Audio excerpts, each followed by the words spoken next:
Riptide Rockets is the signature attraction at the new Wicked Waves water park, and it's my favorite slide on Cape Cod. This is a water coaster featuring multiple drops and uphill ascents. But how does it stack up to other versions out there? Find out in this review. The Cape Cod Inflatable Park opened in Yarmouth in 2012. As the name suggests, this was just an inflatable park with a mix of dry and water attractions. But for the 2024 season, the property added a $13 million expansion, the Wicked Waves Water Park. This included 5 large slides on a single tower from Whitewater West, the most impressive of which is a water coaster named Riptide Rockets. This is a Master Blaster style slide. The orange and yellow tube winds its way around the entire tower. The turns are enclosed, but the drops and ascents are open, so you can hear the screams of riders as they whiz past. Because all the slides are in a single structure, queuing for them can be a bit confusing. You will see multiple lines with no signage. There was an employee stationed by the tower thankfully directing people to the appropriate queue line at least. At least during my visit, those wanting to ride Riptide Rockets would enter the rightmost queue. This led to some switchbacks at ground level. At the end of this section, you received a tube, but even this was convoluted. The placement for the tube pickup is really awkward. In between the ending of Riptide Rockets and the tube pickup point, you have the queue line for Boomerang Blaster.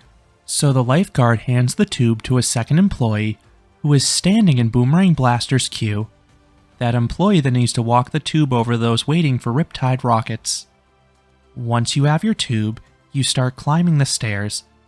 At first, there's one staircase for all the slides. Stay to the right for Riptide Rockets.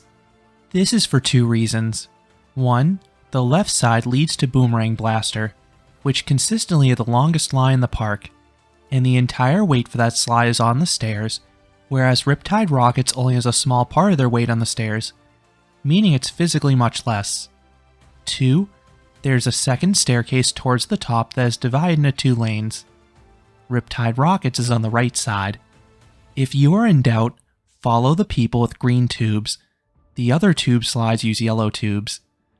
The stairs can definitely be chaotic, and the park is aware of this. They are working to optimize the way people wait, and they're even considering rebuilding the staircase ahead of the 2025 season to make it wider. I really think that would be prudent based off the chaos I saw. There were several points that guests thought they were being cut, and worse, there were a few times when slides sat idle for a minute or 2 because guests could not squeeze their tubes past others queuing on the stairs. I visited Wicked Waves on their busiest day of the year thus far. With a full set of switchbacks, Riptide Rockets took roughly 45 minutes. Once you get your tube though, you only have to wait maybe 10 to 15 minutes max on the stairs themselves. The employees were dispatching riders like a well-oiled machine. The instant the runoff trough was clear, the next raft would be dispatched. In general, a tube was sent roughly every minute. This kept the line moving at a consistent pace. There were some minor operational delays though. This park has a very lax policy on loose articles. Riders could wear loose-fitting shoes and hold things in their hands. So the slide closed for a few 5 to 10 minute spurts when employees had to retrieve a lost sandal or phone. You can either ride this solo or in pairs. Regardless, you sit in a double tube. Per the signage, there are some weight limits though. Each tube must have at least 110 pounds, but no more than 400 pounds. There is a scale at the top, but the employees never use it at all during my visit.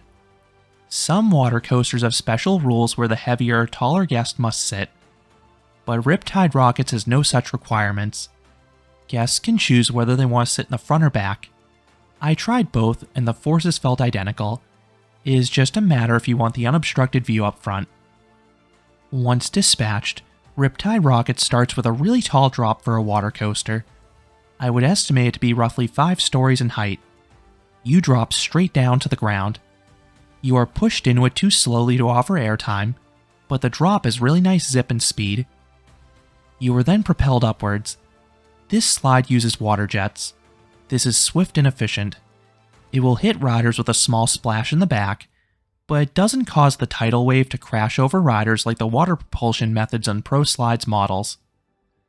This leads to an enclosed 180-degree turn. It is outfitted with these multicolored rings. These are not only visually cool, but they enhance the sense of speed.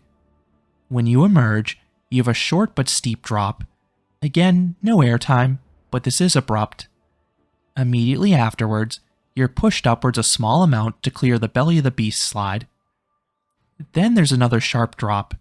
This one can offer a smidge of airtime if you have a heavier raft and good speed. You're then pushed upwards for the last time, and you're moving at a good clip at the top of this. This leads to an enclosed downwards helix. This builds up even more speed, and it has those neat looking ring effects like the first turnaround. Once outside, you have a flat straightaway with another series of water jets. This feels like a booster launch on a coaster, as it thrusts you forwards into the last turn. Few water coasters have a horizontal boost like this. The only other examples I can think of off the top of my head are Cheetah Chase at Holiday World and Ray Rush at Aquatica Orlando. It's a nice way to add some extra speed for the upcoming element. The final turn is again enclosed with ring effects. You then twist 180 degrees to the left and hit the runoff trough, creating a solid splash. You then disembark, ending the roughly 30-second long experience. There are definitely longer water coasters out there, but this one had fine overall length, especially compared to your average slide. In terms of pacing, this one fared much better than I anticipated. Sometimes, these slides slow way down as you're pushed upwards to defy gravity, but not this one. The last two boosts in particular really throw the tube forwards. So, what would I rate Riptide Rockets? I would give this slide a 6 out of 10. This ranking is relative to the other water coasters out there. I really liked the pacing in this one. The speed kept the whole experience engaging, and the drops were enjoyable. The first one was quite big, then the subsequent two were steeper. The big reason the slide does not score higher with me is the lack of airtime. That is a sensation I really look forward to in this type of slide, but Riptide Rockets is barely any. That being said, a solid water coaster is still a very good water slide in the grand scheme of things.